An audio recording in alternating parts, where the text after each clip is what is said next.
Rings were first introduced by Kairos in the early years of the Northern Conquest. The currency of the divided realms was of questionable value and easily counterfeit, and rings offered up the promise of a shared economy simple enough for anyone to understand. Today, they are the standardized currency across all the known lands of Taratus. Their commonality and ease of transportation quickly made rings the preferred unit of trade, even in realms where Kairos peace is not observed. Okay. No. No, there's actually no point.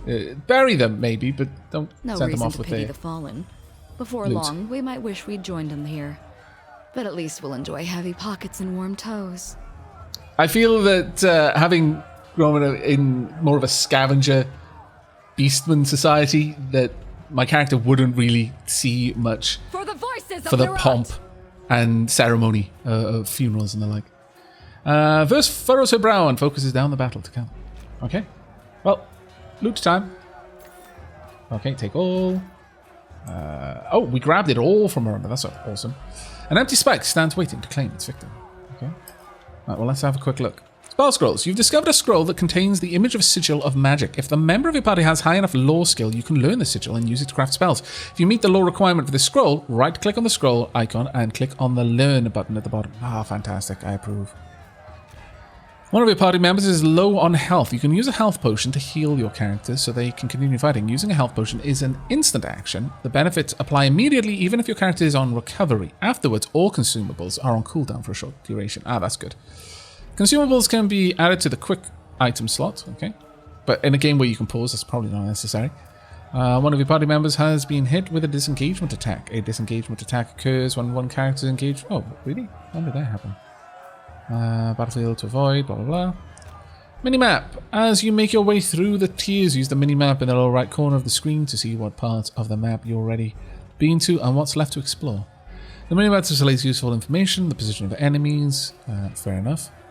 Fair enough. In total. Right, you've currently got stance. Seeking sheath. Okay, that's that over there.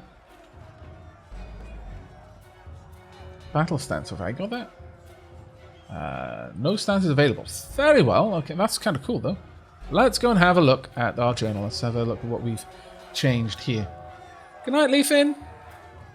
Thank you very much for staying up, mate.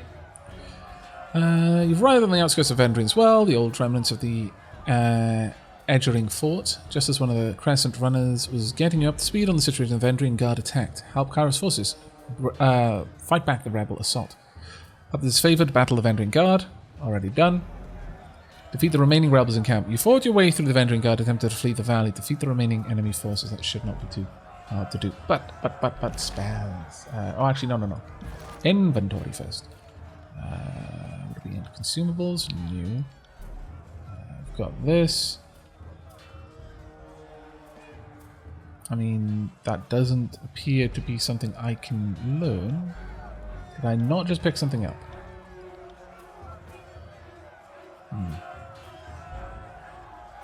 That's the edict, so it's definitely not what we're looking at. Does it have a lore item on this? Finish with the scroll of spatter of blood. No. Let's see. What spear? Scarlet potion. While inflicted upon an enemy, scarlet poison. That's a healing potion. Okay, I'll have you use that in a moment. Let's switch to your bow though for now. Alright. Poison, rather, yes. I mean, I hovered over it first, so I didn't just randomly click it, at the very least. Ah, there we go. Hide. Scroll, that's a sigil of reaching grasp. Do not have enough lore. By a small amount. Okay. Scarlet Fury Helm. Light armor. Leather. We've got Sun Soldier's Javelin. One-handed and thrown weapon. 7 to 12 pierce. Against my bronze axe, that wouldn't really work. Wrought in Ruin. No, it's not better than any of those, but what about you? Actually not bad. Tearsman Spear here. Tearsman Spinebow, well, of course. Let's switch to these ones. No, it's not better than them. Okay, is this better than anything else? You're not actually wearing a hat, so sure, let's get that on you. Or a helmet, rather. That looks quite good. Right, okay then. So, what do we got down here? Let's start moving out. Sorry, Good. I can't. As we around the cart, every blade shows signs of rust and every piece of armor On the lookout. is in need of repair. Several skulls bleached with the sun. The symbol of the Scarlet Chorus is smeared in blood on the tattered cloth tent. No effort. Okay. Let's go and have a look down here, see if we can't grab a couple of things. Oh no, we've been spotted. Tarkus Demos. Eyes forward, no looking back. The Vendrian Guard warrior roars with his forks held high. His words are largely lost over the din of combat. The forks is the enduring symbol of the middle should die from the tears. Adapted from the agrarian scythe of Azure, this curved blade was, in ages past, the weapon of peasants forced into battle. In the last century, the nobles of Apex took a liking to the weapon, and it has since become the weapon all serious Vendrian Guard warriors endeavor to master. Stand aside, or your funeral will be over the side of the bluff. Seeing you squarely in his path, the soldier points his weapon your way. Applaud your bravery, but I implore you to end this foolishness and lay down your arms. There is no escape. And for oathbreakers, no surrender. Nope. Then we'll settle this with bronze. The warrior points towards you, ordering his men to advance. These fools don't know when to stop. I like that. Charge! As he signals his men to charge, the sound of chanting rises from the south, drawing his attention. Scarlet Chorus reinforcements. Hurry! Okay. That's good, because that was going to be a pitched battle otherwise. Okay, mocking the blaze. Run down the Oathbreakers, let none escape! From the red mob of reinforcements from the south, a blood chanter emerges at the head of the rabble, the ornamental crest of her staff pulsing with crimson tones. Signing sigils of magic and wordlessly moving her mouth, the blood chanter scribes a series of spells into the air. A red glow surrounds the Vendrian Guard warriors as the chanter's magic worms its way into their minds, blinding them with rage. Hold position, all of you! You there, keep to the path! The warrior gestures along the canyon trail, but his soldiers turn their attention to the Scarlet Chorus, roaring challenges. No, don't engage them, we need to run! His orders falling on deaf ears, the warrior reluctantly readies his weapon. Okay. Well, that worked out well. Okay, you're an important individual. Got a better chance on these guys. If we get down there, we might be able to help them fight. But at the same time, I kind of want to just get involved over here. Alright, let's see. First, I want you buffed. Do you have other stances? You do. 3 Whispers. Enter a battle meditative stance that focuses on dodging enemy attacks, while in this stance, Unbound and Mocking Iron are also empowered. Red Geyser. Fight aggressively, lowering parry and dodge defense, while in this stance, a portion of all damage Verse takes will empower her next attack. And Stance Seeking Sheath. Focus on striking with precision, while in this stance, attacks become more accurate, and Skewer, Gravedigger, and Pig on a Spit abilities are empowered. Well, for the most part, I just want you to launch some arrows in there.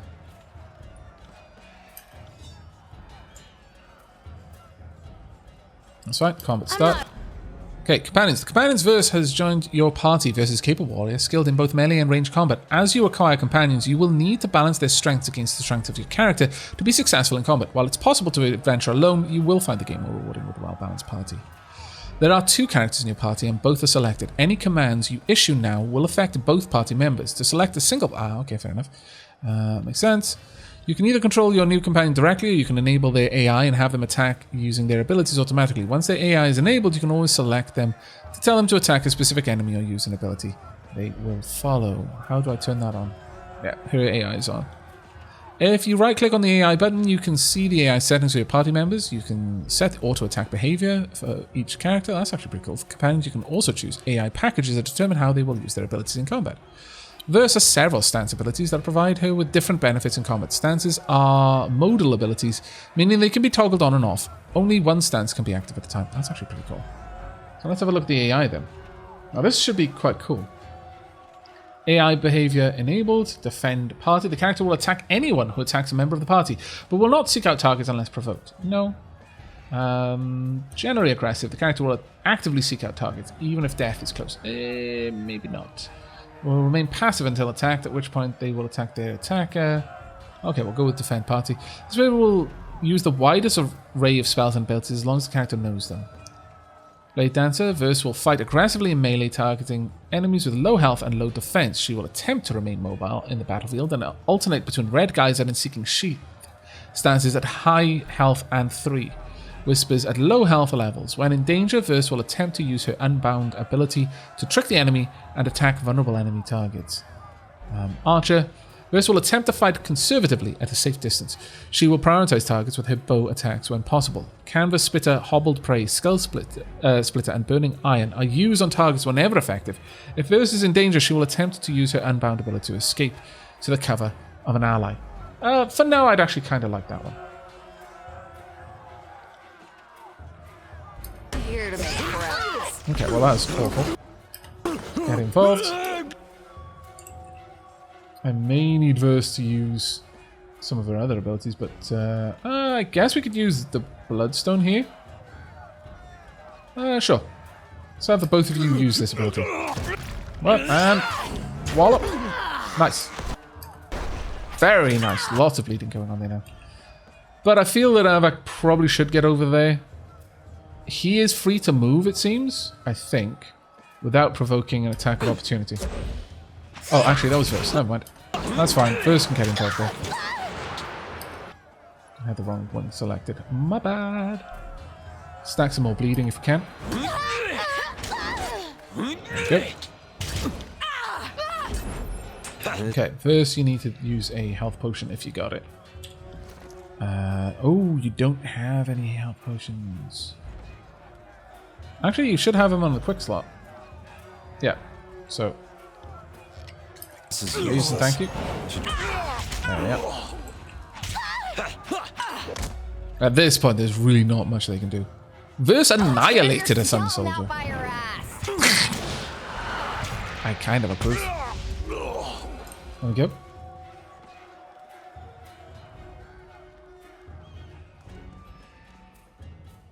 Come quick, we have a situation on the cliffside. They have the commander. Alright. Oh, our backup just left. Scallywag. Oh well. Let's grab all of you. On it. Want to loot really badly. Some fish and a head wrap. I mean, sure, we'll have a quick look. Is the head wrap any better than what I've currently got? No. It is a bit better recovery, but that's it. That's not really what I care for. Weapons and armor are stacked with neat precision on this transport cart. Every spear is honed and oiled, ready for battle. Okay. And Kairos orders the original icon of this favored erased from memory for over 100 years. Mining this favored sigil. I know a thing or two about that. Oh, really? That's actually awesome that that popped up. I have kept the scratched out iconography, wearing it with pride. That is actually genuinely quite interesting.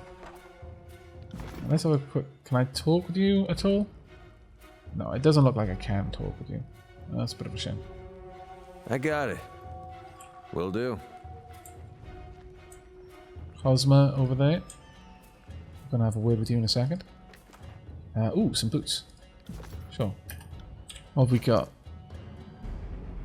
Verdant Guard Heavy Greaves. Are they better than mine currently? Oh, so that really shouldn't be there. Also, that doesn't need to be there either. Right. Better armor, better crush and corrode, less deflection, -2 disengagement defense. Well, I don't intend to disengage, honestly. Worse recovery, worse deflection. Not strictly sure that I think this is better for me. Definitely has better crush and corrode armor, but that's pretty much it. But I'm gonna go for it. Sure. We'll wear that for now.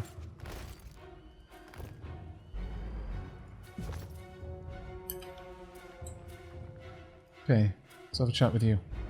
What are you doing? You'll draw attention to me. Oh, you coward. Sorry, I can't. This torn banner bears the scratches out icon of the disfavored. The army's original symbol has been lost to history. And Graven Ash has never ordered a replacement, preferring the blasted icon over all others. Okay.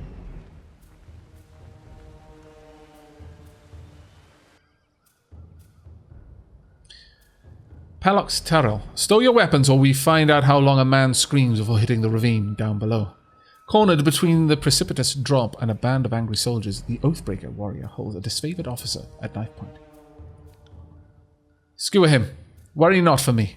Graven Ash will protect. The disfavored officer winces, blood seeping from the seams of his braces and cuirass. Rock and Blaze. You heard the man. He plainly invited you to use that little blade of yours. What are you waiting for? Permission from your pimp? Ha! Wow. This blade? With a jerk of the knife, he slices off a clump of Drastus' matted hair. If you're so eager to see your ally dead, just step closer. Release the prisoner and you might know the inside of a cell.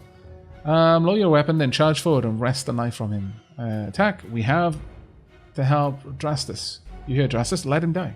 No, I'm just going to charge him. You gain favor with the Scarlet Chorus. You've gained favor with the disfavored. You gain 83 athletics skill experience.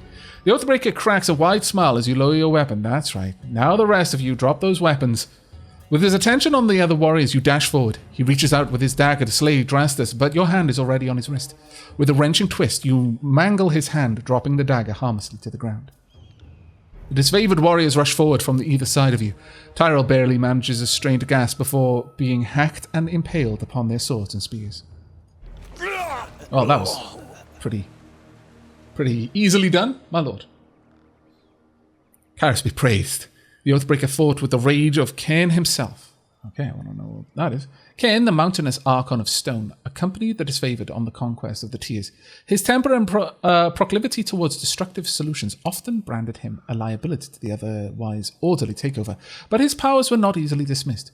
During the Azure campaign, Cain went on a rampage, declaring himself independent of Kairos and the conquest an unlawful sham. Kairos drafted the Edict of Stone to put an end to the rebellious Archon, and his petrified corpse rests in the ruins of Azure to this day. Ooh, okay. Andrastus slides a trembling hand along the cut on his neck. Thank you, Fatebinder. I thought today was my last. 48% of the way to Tier 1.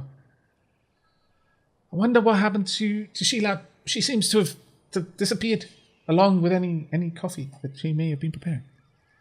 From the look of it, guess they thought it. If they swarmed the pass, maybe one might make it out. We found a few scraps of parchment on the bodies.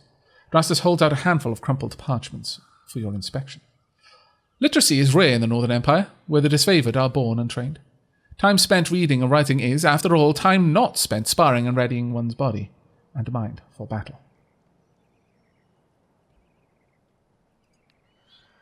A student of letters, such as yourself, should be able to make sense of this. No time for this. I should be on my way to see the Archons. All the training on Graven Ash doesn't teach you to read. No, I'm just going to read the parchment.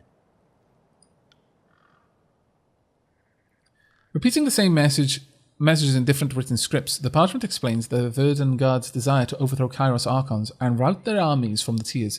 The pages aren't addressed to any specific reader, but rather openly invites all who remain loyal to the Younger Realms to gather at Verdun's Well. The Younger Realms of Azure, the Realms of Azure, Apex, Stalwart, and Haven, are collectively known as the Younger Realms, and together they represent the major political factions of the Tiers. For centuries, the Younger Realms have battled amongst themselves for control of the Tiers, with every realm having been at war with each other at some point in memorable history. This lack of unified resistance allowed Kairos armies to swiftly conquer the Tiers.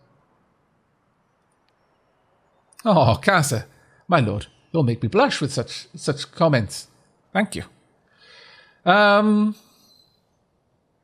Recruitment material. They were trying to bring more traitors to the fight. Well, from the looks of it, we kept them from slipping out of the valley. Whatever they hoped to accomplish, I think their plan died here. The Archons are expecting you.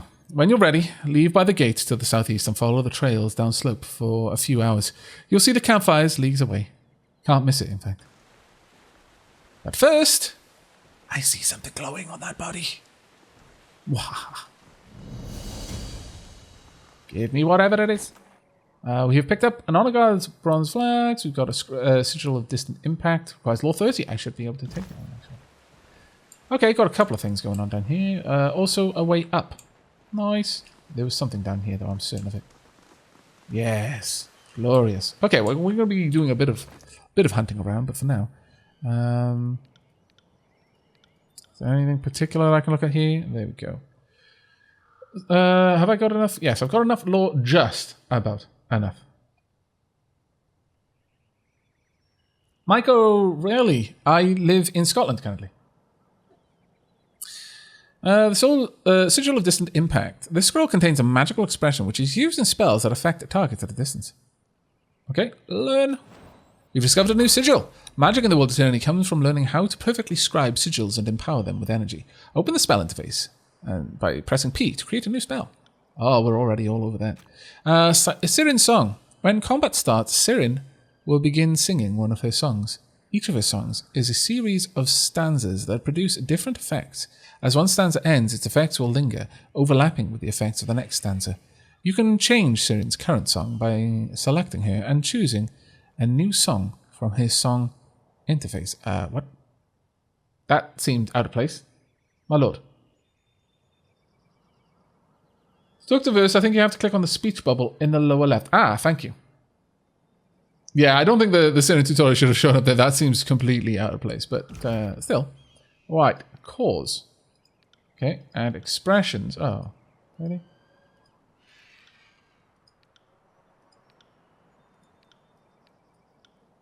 You need to select the core. So I guess I can't use any of the things that I've got currently with that. Ah, it is a shame. Oh well, that's fine. We'll get more. Yeah, that was a bit of a spoiler by the bloody game of all things. The once pure water of Queen Lycerus' tears has run red with blood since Kairos forces invaded. Sorry, I can't. Well, you better bloody well learn how. Can't do that. No, I refuse to accept can't. Oh, diolch yn fawr. Thank you. Uh-oh. What's going on there? The Archon demands all prisoners be given a chance to serve the chorus. These lying whoresons had their chance long ago. I say kill him. I'm guessing that I'm going to be able to deal with that later. I really want to get up there, though. Okay, well, let's. That looks like I'm going the wrong direction. So first, let's look around. I don't think this is as neatly ended a saga as it first appeared. Can I go up? Climb up the rope. The rope appears to be secured strongly enough to hold your weight. Okay, what is my athletics? Yours, not so. Let me have a look at mine. Mine also... No, that's my endurance defense. Endurance defense. Where is my athletics? Dodge. Can I bring up my character then? Athletics, please. Where are you? Tributes, might, weakness. It'll be under skills, won't it? At least I think so. There we are, down there. 37, actually. Yeah, okay. So, me. Let's go up. Yes. Interesting. Oh. Subterfuge +1. I like. What do we find here? We have found Potion of Invisibility. I accept. Yes. Thank you. Right. The speech bubble on her portrait tells me she wants to talk to me. Okay. Couldn't help but notice you were eyeballing the disfavored symbol littered about the camp. It's hardly a symbol, just a scroll. That's true. But it used to be the pride of Graven Ash's Legion before Kairos made them deface it.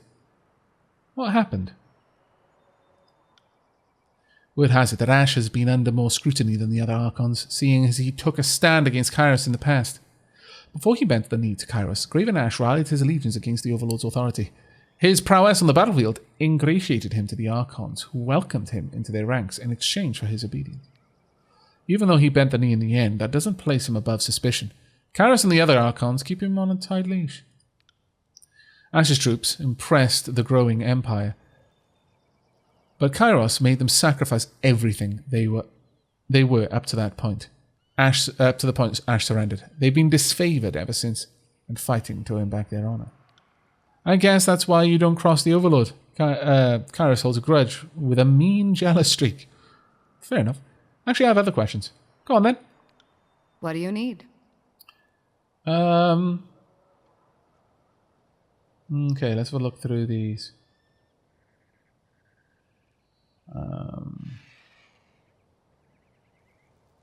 What are your thoughts on the disfavored? A warren of self-entitled children, so wound up in the delusions of honor they're likely to hang themselves by their own high standards. I wish they'd stayed in the Northern Empire where they belonged. Then we could get some real work done in the tiers. Okay. What do you think about their leader? I've seen enough of the high-minded braggart to know that he's all duty, nothing but a charismatic, broad-shouldered scarecrow. He calls himself the Archon of War, though by the way he stalls his forces waiting for a better strategy to present itself, you would think he's afraid of battle. Wow. Strong words. Very strong words. My lord.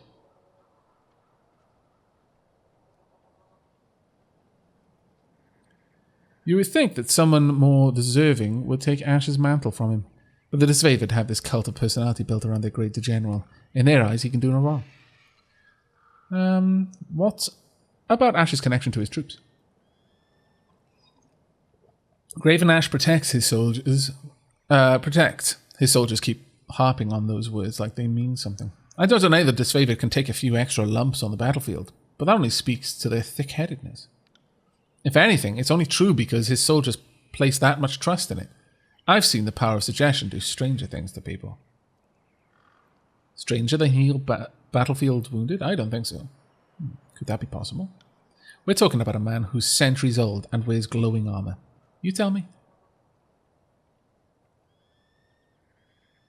I suppose you'd have a better idea of how to handle the disfavored forces. Of course I do.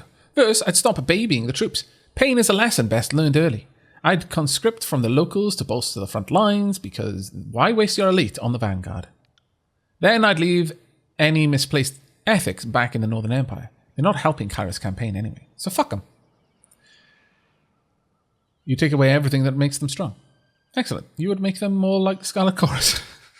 I mean, it kind of would, actually, yeah. Would that be so wrong? The chorus is accountable for itself in ways that the disfavored aren't. Our weak die, and our strong fight to keep their rank. The disfavored promote their waning bloodline and discipline any soldier with the audacity to show their teeth. Though they'd never admit it, the disfavored need the chorus to show them the way. Who would you see take Ash's place? I'd rather the disfavored sort it out amongst themselves. Graven Ash is an aging figurehead of what should be a constantly changing role. The right soldier needs to grow up here and kill the old man. Kick his cane out from under him, remind the Legion what strength looks like. The voices of Narat changes. He's multifaceted gem, and the Scarlet Chorus is a reflection of that beauty. If someone could rise up and strike down the voices, any of us would follow them in a heartbeat. Okay. Back to questions about the disfavored. You think the disfavored have a chance to succeed in the tiers? Speaking as one of the exceptions, most of the tiersmen are pushovers. The people of Stalwart seem capable enough, though I have my doubts. You might call them the disfavored's best challenge. Even if they succeed, it might be too late to redeem themselves. The chorus have already impacted the conquest more than the disfavored have, or likely ever will. And what are your thoughts on their battle strategies? They've really got something with that phalanx maneuver. A formation built on holding still, moving forward slowly, and hoping that no one slips in the mud. That's one way of looking at it. At best, the disfavored are tired of using the same tactic over and over again. At worst, the enemy knows what to expect out of them. Scarlet Furies are dancers. We hear the music of battle and organize ourselves into works of killing art.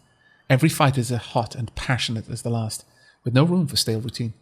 See, there's something about the way they keep bringing this to dancing and song that is really, really speaking to me. I knew I liked him for a reason. Let me ask you about something else. If we must. Tell me about your time with the Scarlet Chorus. The Scarlet Chorus is mostly for madmen and peasants with rusty daggers, but it's also a little niche of freedom that I never had. Once I survived training and met my Scarlet Fury sisters, I saw a different side of the Howling Mob. Tell me about your training. For new recruits shoved to the front lines, training means surviving the first battle.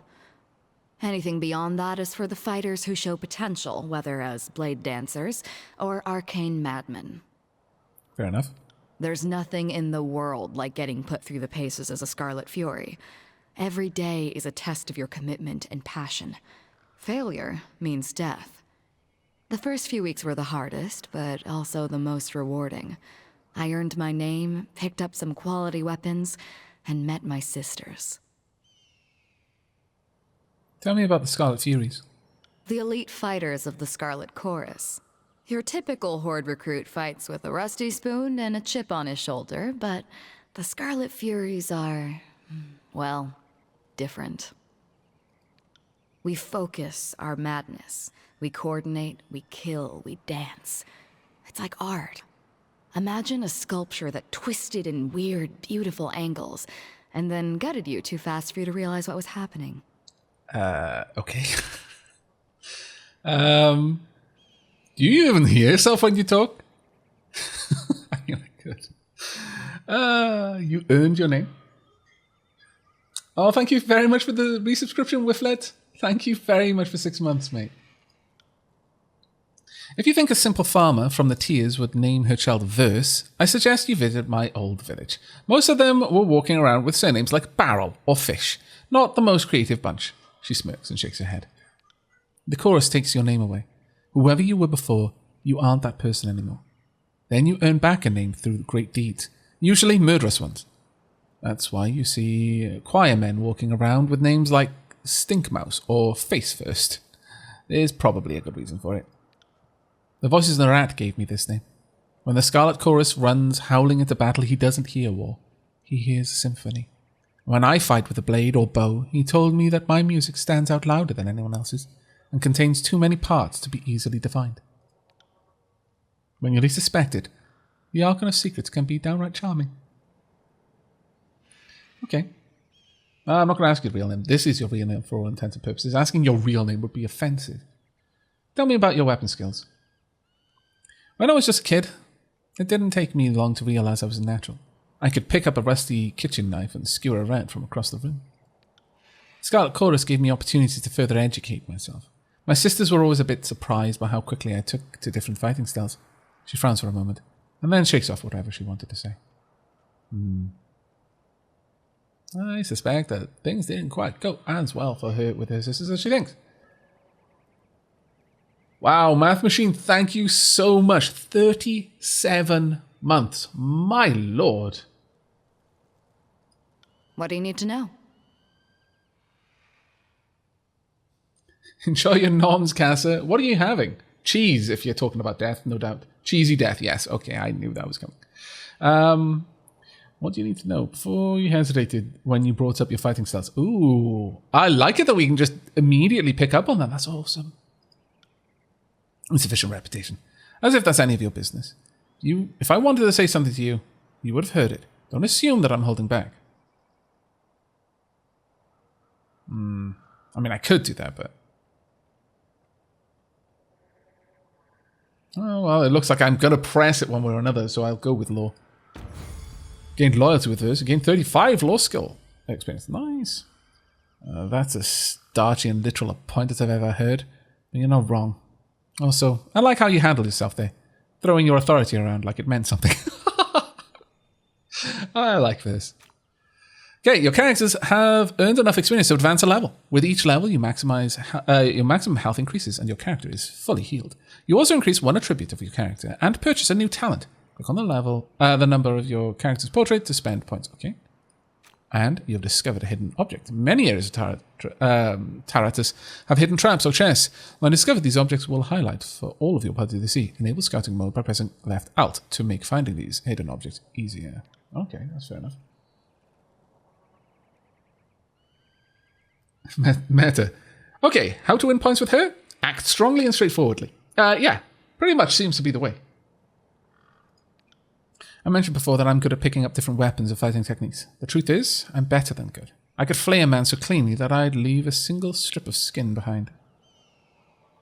He wouldn't even notice he need to be tied down. That was one of the first things I discovered about myself after joining the Scarlet Chorus. The bosses in the rat recognized it in me as well, which is why he singled me out for Scarlet Fury training. Have you tried that flaying trick before? Let's just say that when we ran out of canvas for pitching tents, the fifth eye handed me a knife and pointed me to the prison pens. Wow. I mean, just as well I'm doing a Dark Aavak run, because that would be a bit too much for regular Aavak, but Dark Aavak is thoroughly intrigued. Fenkel. Yeah, she seems nice. Yeah. My sisters were the masters of their fighting forms, but since they died, my style has changed. Almost like I can kill as they did. I could pick up a bow, a lance, anything, really. I could tear someone to pieces with a weapon that I only watched my sisters use. I don't know what it could mean, and that worries me. Who are your sisters? Who were they? Would be more appropriate. Three Whispers, Red Geyser, and Seeking Sheath. Best fighters I ever met. Oh, that's her 3 different fighting styles. Nice. That's actually pretty cool. There wasn't a foe we couldn't take down together. Our fighting styles complemented perfectly, so we divided up the killing work like bards sharing a song. At least we used to. She presents a solemn salute. Tell me about Three Whispers. She was as calm as the surface of a pond, and light on her feet. More than one foe tripped and fell on their own blade due to Whisper's crafty footwork. First let her gaze slip away from you as a fleeting moment of sorrow steals her attention. Tell me about Red Geyser. A one-woman siege-breaker. She could launch herself at her foes like a battering ram. Not even a disfavored phalanx could have withstood that dumb, suicidal wench. Kairos eyes, but she was something to behold. First slams her fist into her palm. And finally tell me about Seeking Sheath. That girl could pass a spear through 12 rings from the far side of the battlefield. Kairos helped any foe who approached her marching single file. She made a game of spitting as many soldiers as possible on the same javelin. Okay, so what happened to them? We were scouting around Vendrian's Well during a siege, back when we were only subjected to the guard of organizing in secret. My sisters and I came upon a group of them, or Kairos knows, maybe they found us. No one said anything. We drew iron and bronze. That was when everything went wrong. I was supposed to take point and occupy the guard with a dance of blade work, something disorienting while my sisters picked their marks. I hesitated. I lost my nerve. Instead of rushing the oathbreakers, I froze with my weapon drawn. My sisters fought on without me, but they were off balance, like whatever I had was catching. They died. I lived. My sisters were relying on me to lead the dance, and I failed them.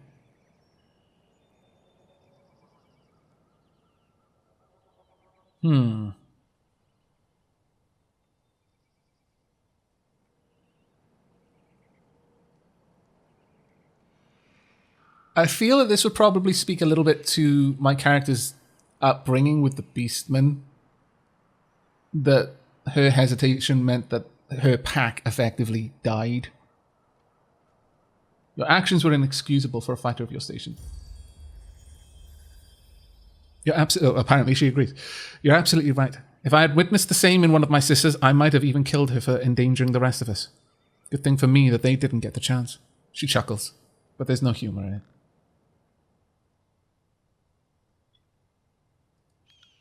Hesitation is a rot. It's unbecoming of any chorus member, and unheard of in a Scarlet Fury.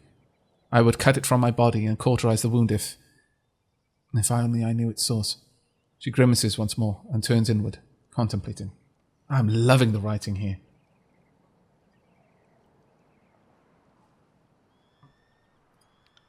Any thoughts on the topic, or are we just here to open old wounds? Well, any idea why you lost your nerve in battle? I wish I had an explanation. For the first time, I lost the dance. The song of murder drew silent. Instead, there was only rigid, organized control.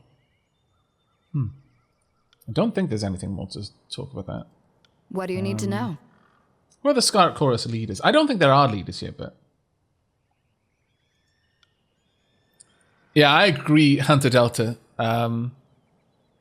Things are getting a little bit close to spotted territory. Only a few times it's happened, though, and generally people are being very, very cautious with that. And I do want to say thank you so much for your restraint, because I know anyone who's played it, like from the writing that I've read so far, I imagine there's a lot of people who just want to gush at how amazing the writing is, but would be in spoiler territory. So your restraint is seen and is enormously appreciated. Well, the Voices of Narat is the spider at the center of the web. He acts like the army belongs to him, and he only lends it to Kairos because it suits his purpose, both of which are true. The rest are all offshoots of the Voices, like the Fifth Eye. Once you get down to the rank and file, the Scarlet Chorus organizes around a motley bunch of gang bosses who call the shots. What do you want to know? Tell me about the Voices of Narat.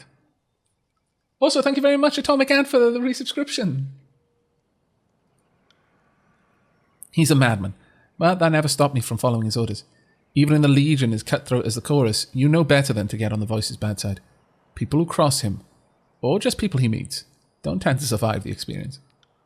If he ever seems disorganized or lost, it's because he's channeling one of the personalities he's devoured over the years.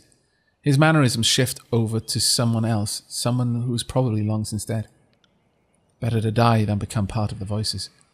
Through powers you can't begin to understand, the Voices of Narat steals the minds and knowledge of his victims. You know this happened often during the campaign against the Tears. What he gains from this ability, beyond his apparent madness, is anyone's guess. You know better than to ask him about it directly. What about the Voices of Narat makes him so powerful? He's the Archon of Secrets, and he didn't earn that title lightly. People say that he knows more than every sage in the Tears combined, and that he can think 1,000 steps ahead of the other Archons. The Voices of Narat sounds so interesting. One of the longest surviving schools of magic in the Tears, the School of Ink and Quill, is a venerable institution devoted to the acquisition and preservation of knowledge, or so the sages profess. Putting more of their energy toward amassing knowledge than disseminating it, they began their scriptorium in 17 TR, and through a series of incremental expansions, the structure became the Vellum Citadel, only to be known as the Burning Library after Kyra's Edict of Fire brought ruination in 430 TR. Not all sages know magic, but those that have mastered the guild's traditional spells can employ magic of protection and preservation. It is poorly kept secret that the sages have gradually acquired a wide array of magic practiced by rival mage guilds over the generations. Okay. It would be putting it lightly to say he's never alone under the disapproving helmet of his. If you make secrets your business, I guess having people constantly whisper in your ear is a good thing. I usually want people to shut up, but to each their own. Yeah, she reminds me of a couple of people I know. Minus the flaying people to make tents out of them. That's a little bit OTT, but, up to a point, she reminds me of several people.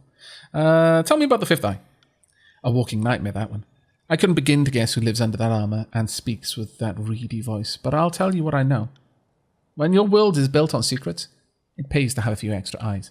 The Voices of Narat has eyes in abundance.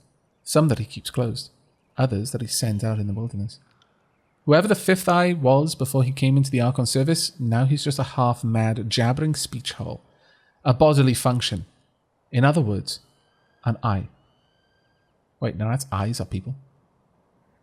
How many eyes does the Archon of Secrets have? The number keeps changing, either because it grows or because rumors don't mean shit. 3, 7, 19, some even say all of us are eyes and we don't even know it.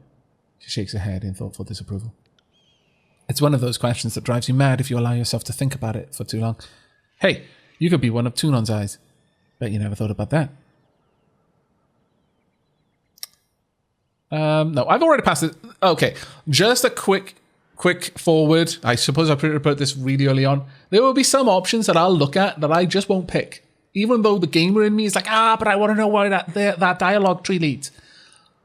The role player in me is like, it doesn't make sense for my character to ask that, given what else has gone on or the current situation. So I'm not going to.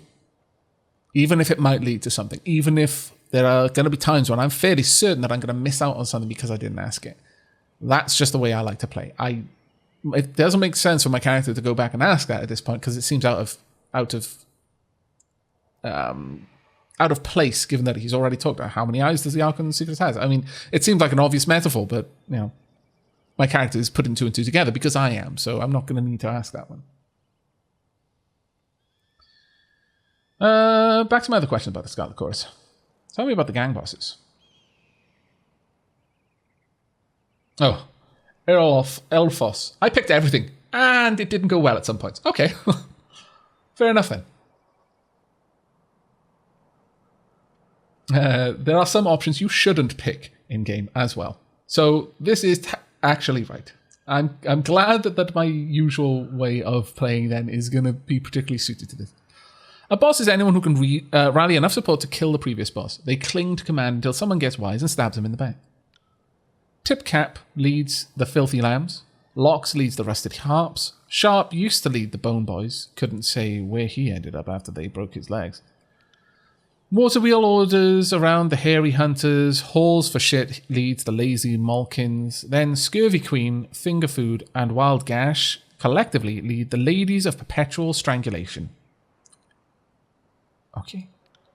I forgot there are at least a dozen more. I've even led a gang or two in my day. They never survive very long, so no point in getting attached. You led a gang? Not actually surprised. I can crack a whip better than any of those daisies of the disfavored labour camps. But I was never that interested in the power struggle of those grunts and scabs in the middle. I wanted to stand on the top like an apex predator. So here I am. So when I got tired of a gang, I disbanded and let the other bosses fight over the new recruits. That much amused me, at least. Some of my old mates are still alive and hanging around wherever they ended up. Okay, back to questions about Scarlet Chorus. Let me ask you about something else. What do you need to know? Oh, good God, there's so much talking to do. I'm going to go through all of it because then if I talk to her in the future, I'll know what I don't need to ask about. Math Machine, I gave a warning.